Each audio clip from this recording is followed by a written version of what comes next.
ساکت. نظم کلاس حفظ کنین. این درس اول امروزه. 2 به علاوه 2 مساوی 5. حالا تکرار کنیم. 2 با 2 میشه 5. 2 با 2 چند میشه؟ 5 میشه. بلندتر. 2 با 2 چند میشه؟ 5 میشه. بلندتر. چند میشه؟ 5 میشه. تکرار کنیم. 2 با 2 چند میشه؟ 5 میشه. چیه پسر؟ آقا اجازه مگه 2 با 2 4 نمیشه؟ من دارم به تو میگم 2 با 2 5 میشه. پس چه سوال نیست. فهمیدی؟ آقا فقط فکر کردیم که فکر نکن. نمیخواد فکر کنی. 2 با 2 5 میشه. حالا بشین حرف نزن. دفتراتون رو باز کنین و بنویسین. 2 به علاوه 2. آقا اجازه 2 به علاوه 2 میشه 4. وقتی همه چی 4 میشه چطوری ممکنه این دفعه 5 بشه؟ اصلا کی به تو چیز حرف زدن داد؟ به چه حقی مرزی سوال میبری؟ آقا فقط میخواستم بگم 2 با 2 5 میشه. تکرار کن. ولی آقا روی تخته تکرار کن. 2 به علاوه 2 رو به تخته. 4. همتون میدونین که 4 میشه. تخته رو نگاه تو کن. هم که میدونی 4 میشه چیزی نمیگی. سکوت. جم نخور تو برگردم.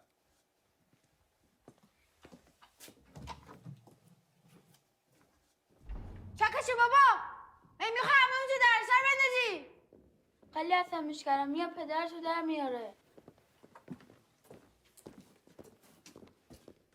این دانش آموز فکر کنه از همه بهتر میدونه. خیلی روش زیاده. بگو ببینم پسر 2 با 2 چند میشه؟ آقا اجازه 4 میشه آقا. شنیدی؟ باورتون میشه؟ این دانش آموزان از ممتازترین دانش آموزان مدرسه‌ان. الگوی این مدرسه‌ان. یه ذره از اینا یاد بگیریم. بگیم اینا 2 با 2 چند میشه؟ آقا اجازه 5 میشه آقا. آفرین. بیا اینجا پسر.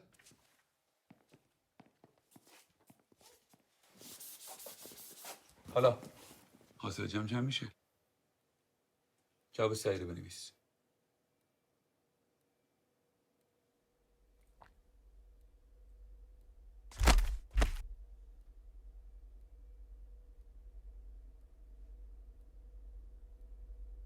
این آخرین فرصته.